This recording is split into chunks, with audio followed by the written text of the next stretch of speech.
truth about As Ever is that almost everything you've heard about it is either too good or too bad to be true. Open one headline and you'll read that it's a runaway success, a $1 million empire with jars flying off the shelves faster than they can be made. Open another and you'll be told it's a disaster, a vanity project weeks from collapse, sitting on a mountain of unsold jam. Both versions are told with total confidence. Both come with dramatic numbers. And here's the thing almost nobody admits. Neither side actually knows, because the one piece of information that would settle the argument, real sales figures, has never been made public. So today, let's do something different. Let's set aside the cheerleading and the doom-mongering and walk through the genuine, verifiable story of Meghan's lifestyle brand, separating what we actually know from what is simply noise. To understand As Ever, you have to go back to what came before it. When Harry and Meghan stepped back from royal duties in 2020 and moved to California, they needed to build a new life and new sources of income from scratch. And for Meghan, this wasn't entirely uncharted territory. Years earlier, before she ever joined the royal family, she had run a popular lifestyle blog called The Tig, full of recipes, travel, and entertaining tips. It had been a genuine success and something she clearly loved. So when reports emerged in late 2023 that she was planning a lifestyle brand, it made sense. This was, in a way, a return to something she had done well before the whole world knew her name. The brand made its first appearance in March 2024, but not under the name we know today. It launched softly on social media as American Riviera Orchard, a name that nodded to Santa Barbara, the part of California where the couple live, which is sometimes called the American Riviera. There was an elegant Instagram teaser, a website with a waitlist, and then a small batch of homemade strawberry jam sent out to a select group of friends and influencers who posted photos of their numbered jars. It was a clever, low-key start designed to build curiosity, and it worked. People were talking. But then came the first plot twist, and it's one that's often misunderstood. The brand changed its name. Critics seized on this as the first sign that something was going wrong, proof that the whole thing was a mess before it even began. The reality is far more ordinary. American Riviera Orchard ran into trademark problems. It's genuinely difficult to trademark a name built around a geographic place, and the application reportedly hit obstacles, including being considered too close to an existing brand. Faced with that, Meghan did what many businesses do when a name won't clear legally. She changed it. In February 2025, ahead of her new Netflix series, she announced the brand would now be called As Ever, a phrase she said meant as it's always been, a nod to the lifestyle work she'd done years before. Renaming a brand because of a trademark wall is not a sign of collapse. It's a Tuesday in the world of business, but because of who she is, it became a headline. That Netflix connection is crucial, and it's the engine behind the whole enterprise. As Ever is not just Meghan selling jam from her kitchen. It's a commercial partnership with Netflix, launched alongside and promoted through her show with Love Meghan, a cooking and entertaining series. This matters for two reasons. First, it gave the brand an enormous, ready-made marketing platform that almost no ordinary startup could ever dream of.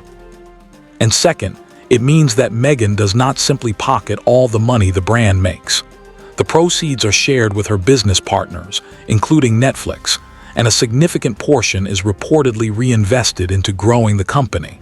So when you see big revenue figures thrown around, remember they don't all flow into one person's bank account. This is a business with partners, costs, and reinvestment like any other. The show itself, with Love Meghan, is worth understanding as part of the package, because the brand and the series are designed to feed each other. The program, in which Meghan cooks, gardens, and entertains, launched in early 2025 and returned for a second season later that year. Its reviews were decidedly mixed, with some critics finding it warm and aspirational and others finding it slight. But in pure commercial terms, its job was clear: to put Meghan's hosting world on screen and send viewers straight to the products that fill it. The jam you see her spooning onto a plate is the jam you can then buy. It's a closed loop, content driving commerce and commerce justifying more content. And that loop sits inside an even bigger picture. As Ever is just one piece of the couple's wider post-royal commercial life, alongside their Netflix production deal, podcasts, and other ventures under their Arch-UL umbrella. That's part of why the brand draws such fevered attention. It isn't seen merely as a jam company. It's treated as a referendum on whether the entire Sussex business model actually works. The brand has also attracted its share of rumors that deserve a fact check of their own, because not all of them have held up. One persistent story, traced back to a royal reporter at a British tabloid, claimed that Meghan had named herself chief executive only after a fruitless search for someone else to run the company, and that staff were heading for the exits. But other outlets pushed back hard on the more dramatic version of this. Us Weekly reported that the claims of chaos were untrue, and another publication noted there were no verified reports of a staff exodus or a desperate hunt for a CEO. It's a useful reminder that with this brand, a confident-sounding claim and a verified fact are very often two different things. There was also, early on, a great deal of playful speculation that Meghan was deliberately competing with King Charles, who has long sold produce from his own estates, with one magazine dubbing it the Battle of the Strawberry Jams. It made for fun headlines, especially when Buckingham Palace promoted its own jam on social media shortly after Meghan sent out her samples. But a coincidence of timing is not a feud, and there's no real evidence the two were waging some kind of preserves war. It was a story too good to check. Now, when As Ever finally launched its first real products, the demand was undeniable. On the 2nd of April 2025, the debut collection went live. Raspberry spread, herbal teas, baking and crepe mixes, honey and edible flower sprinkles. And it sold out in under an hour. A second drop in June did the same, with the website reportedly drawing 500,000 page views in that week alone. These are not small things. Whatever you think of the products or the prices, the launch generated real, genuine, intense demand. People wanted what she was selling, at least at first. And that early success set the stage for everything that followed, including the problems. Because here is what Meghan did next. Encouraged by those instant sellouts, she dramatically scaled up. Production was reportedly increased many times over, and the range expanded fast. A Napa Valley Rosé wine arrived in the summer of 2025, made in collaboration with established winemakers. In October came a holiday collection, with mulling spice kits, a sparkling wine and candles, some of them inspired by her wedding and her children. By December, there were even chocolate bars, made with a respected chocolatier. In less than a year, As Ever had gone from a single batch of strawberry jam to a sprawling lifestyle range. It was ambitious, and it was quick. It's worth knowing exactly what these products are and what they cost, because the prices tell you a lot about who the brand is aimed at. This is a premium range, positioned firmly at the higher end. The signature fruit spread has been sold in keepsake-style packaging, with gift boxes priced at around $40 and a trio of spreads at roughly $36. A jar of orange marmalade has gone for about $12, the edible flower sprinkles for around $15, and a honey gift box for as much as $62. The wine and the holiday items pushed higher still. These are not supermarket prices. They are the prices of a luxury, gift-oriented lifestyle label, the kind of thing you buy as a treat or a present rather than a weekly staple. And that positioning is itself a deliberate business choice, one that aims for high margins and an air of exclusivity, but which also narrows the pool of people willing to pay. Whether that premium strategy is the right one for a food brand trying to build volume is one of the genuine open questions hanging over the whole venture. And that rapid expansion is where the central question of this whole story really lies. The early success was built on scarcity. Small drops, fast sellouts, the thrill of grabbing something before it vanished. That's a powerful way to launch a brand, but it's a difficult way to sustain one because eventually you have to decide. Do you keep things scarce and exciting, or do you make enough to actually meet demand and build steady, repeat business? Interestingly, Meghan herself has spoken about this exact tension. On a business podcast, she acknowledged the downside of constant sellouts, noting that while scarcity can be great if it happens naturally at the start, she wouldn't want customers to keep arriving at the website only to find everything gone, because that becomes frustrating.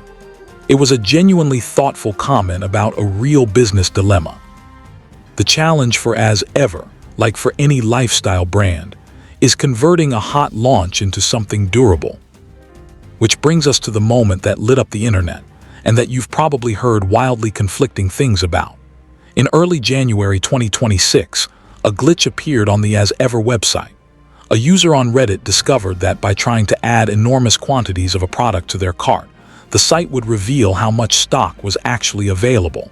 And for a couple of days before it was fixed, anyone who looked could see the brand's inventory laid bare. The numbers were striking. Across the whole range, there were roughly 650,000 units of product in the system, with a total value of around $21.8 million at full retail price. Reporters at Newsweek checked the figures and found the tallies appeared broadly accurate. Now, this is the single most important moment to slow down and be precise, because this is where the story gets twisted in both directions. That $21.8 million figure is the retail value of the stock she had on hand. It is not losses. It is not debt. It is not money that has vanished. It is simply the sale price value of the inventory sitting in the warehouse, and because that's the sale price, the actual cost to produce it would have been considerably lower. One report also suggested that one of the biggest numbers, around 137,000 fruit spread gift boxes, was actually the leftover balance from an original production run of a full 1,000,000 jars, which, if true, would mean a very large amount had already sold. So depending on how you squint at it, the glitch was either alarming or reassuring. And predictably, each camp saw exactly what it wanted to see. Let's take both readings honestly, because that's the only fair way to do this. The critics looked at 650,000 units, much of it food with a finite shelf life, and concluded that Meghan had massively overproduced, that she'd been fooled by her early sellouts into making far more than she could ever sell, and that a lot of it would go to waste.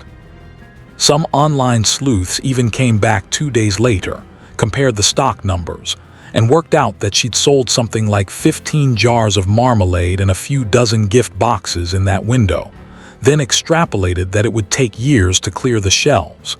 It made for a dramatic story, but there's an obvious and important catch, one that Newsweek itself pointed out.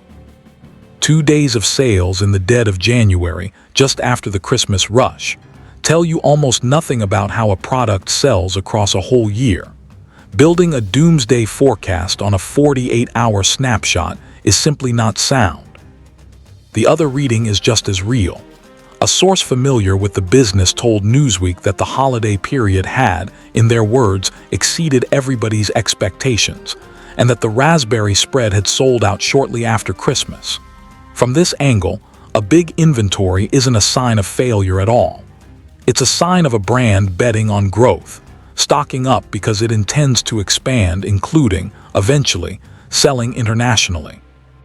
Meghan has said repeatedly that taking the brand global is the plan, and right now the company doesn't even ship outside the United States, which means a large share of the people visiting the website, by some measures as many as 2/3, can't actually buy anything. A company preparing to go worldwide would naturally hold a lot of stock. So the same pile of jam that looks like a graveyard to a critic looks like a launch pad to a supporter. What about hard, neutral data? The closest thing we have is website traffic, and even that tells a mixed story. The brand drew huge numbers at launch, then, as you'd expect once the novelty faded, settled down. Some analyses showed traffic actually growing month on month over the winter. Others showed visits falling sharply from their peak by the spring of 2026. The fair summary is that As Ever is well below its launch fever, but still very much a going concern, an active business that keeps releasing new products. That's neither a triumph nor a collapse. It's just the normal life of a brand after the fireworks of opening night.